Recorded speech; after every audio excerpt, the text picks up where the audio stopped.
اس کا نام آسما تھا۔ غریب ماں باپ کی اکلوتی اور لاڈلی بیٹی تھی۔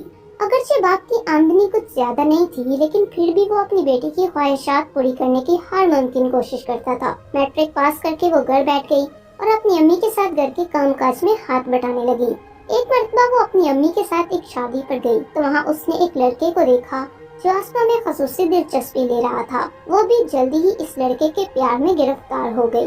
رات کو جب سب گھر والے سو گئے تو وہ دونوں چھت پر ایک دوسرے کے ساتھ بیٹھے مستقبل کے خواب دیکھ رہے تھے۔ اگلی صبح آسما نے اپنی ماں کو بتا دیا کہ وہ اس لڑکے کو پسند کرنے لگی ہے۔ اس کی ماں نے لڑکے کو دیکھا تو اسے بھی پسند آ گیا۔ لڑکا ان کے دور پڑے کا رشتہ دار تھا اور ایک کمپنی میں اچھی ملازمت کرتا تھا، لیکن اس کا گھر کچھ دور تھا۔ آسما کی ماں نے اس لڑکے سے مکمل مل کر اسے فائنل کر لیا اور یوں کچھ ہی مہینوں بعد دونوں کی شادی طے پا گئی۔ آسما کی شادی ہوئی تو وہ اپنے شوہر کے ساتھ بہت خوش تھی۔ اس کا شوہر شام کو کام سے گھر آتا تو دونوں مل کر کھانا کھاتے اور ڈھیر ساری باتیں کرنے کے بعد دن بھر کی تھکن اتار کر سو جاتے تھے۔ وقت بہترین گزر رہا تھا، پھر اچانک ایک بدلاؤ آ گیا۔ آسما کے شوہر کا تبادلہ دوسرے شہر ہو گیا تھا تو آسما کو اکیلا چھوڑ کر دوسرے شہر رخصت ہو گیا۔ اب آسما اکیلی گھر رہتی تھی۔ شروع کے کچھ دن تو اس نے جیسے تیسے گزار لیے، پھر وہ تنہائی کا شکار ہونے لگی۔ دن تو جیسے تیسے گزار لیتی، رات ہوتے ہی تنہائی کے سانپ سینے پر لو لگتے تھے۔ چند دن کی بات ہوتی تو سمجھ بھی آتی، نہ جانے کتنے عرصے کی جدائی تھی۔ شوہر کو فون کیا کہ مجھے بھی اپنے ساتھ لے چلو، یہاں اکیلی کا گزارا نہیں ہوتا، لیکن اس نے تنخواہ کم ہونے کا بہانہ لگا کر معذرت کر لی اور کہا وہ جلد ہی واپس اپنے شہر آنے کی کوشش کرے گا۔ آسما خاموش ہو گئی۔ دن گزرتے گئے، ایک مہینے سے اوپر کا عرصہ گزر گیا۔ آسما اب نفسیاتی مریضہ بنتی جا رہی تھی۔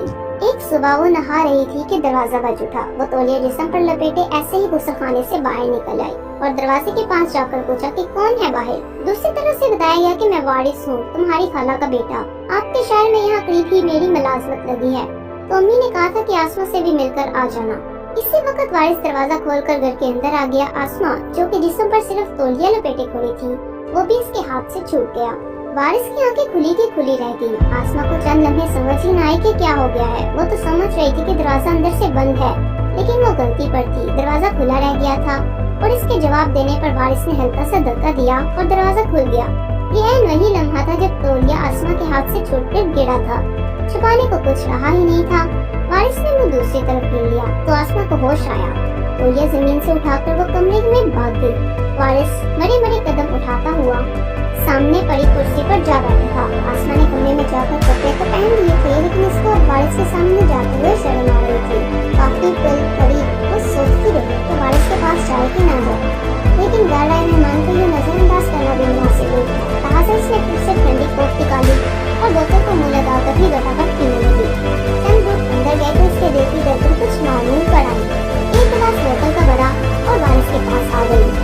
وارث بوتل کی گھونٹ گھونٹ پی رہا تھا اور ساتھ ادھر ادھر کی باتیں بھی کرتا جا رہا تھا، جو کہ آسما نظریں جھکائے سامنے بیٹھی تھی۔ آپ کے شوہر کتنے دن بعد بات کر رہے ہیں؟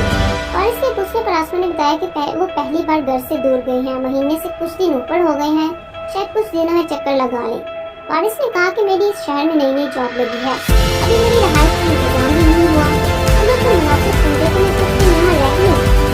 آسما کے پاس انکار کی گنجائش نہیں تھی، گھر میں کمرے نہیں تھے اور بستر بھی، لیکن وہ تھوڑا ہچکچا گئی، کہیں نہ کہیں اس کے شوہر سے پوچھ کر بتاؤں گی، اگر وہ مان گئی تو مجھے کوئی اعتراض نہیں، ایسے بھی آپ میری خالہ کے بیٹے ہو، میں آپ کی کیسے نکال کر سکتی ہوں، ابھی خالہ ناراض ہو جائیں گی۔ وارث کہنے لگا کہ میں بھی جا رہا ہوں، میرا فون نمبر لے لو، اگر آپ کے شوہر نے اجازت دے دی تو مجھے کال کر کے بتا دیں، ورنہ میں اپنا انتظام کسی اور جگہ کر لوں گا۔ وارث کے جانے کے بعد آسما نے اپنے شوہر سے فون پر بات کی اور ساری سوچ بتائی۔ اس کے شوہر نے کہا وارث سوچنے میں آپ کا بھائی ہے، وہ نہیں کرنا مجبور ہے اور نوکری کے سلسلے میں یہاں آیا ہے، تم اس کے سونے کے لیے کمرہ دے دو اور میں کوشش کروں گا کہ 15 دن بعد چھٹی لے کر گھر آؤں گا۔ اس شام آسما نے وارث کو فون پر بتایا کہ آپ ڈیوٹی ختم کر کے شام کو آ جایا کرو، میرے شوہر نے اجازت دے دی ہے۔ رات کو وارث آیا تو وہ پیزا پارسل لے کر آیا تھا۔ دونوں نے مل کر کھایا اور پھر آسما نے چائے بنائی۔ اس دوران وہ اپنی پرانی باتیں یاد کرتے رہے، جب وہ بچپن اور لڑکپن میں گرمیوں کی چھٹیوں کے دوران ایک دوسرے کے ہاں جایا کرتے تھے اور خوب ہلا گلا کرتے تھے۔ آسما کو بہت دنوں بعد مزہ آیا اور اس کا موڈ خوشگوار ہو گیا۔ اگلی صبح وارث واپس کام پر چلا گیا اور آسما گھر کے کاموں میں مگن ہو گئی۔ شام کو وارث آسما کو لے کر قریبی پارک میں چلا گیا تھا۔ یہ شام بھی آسما کے لیے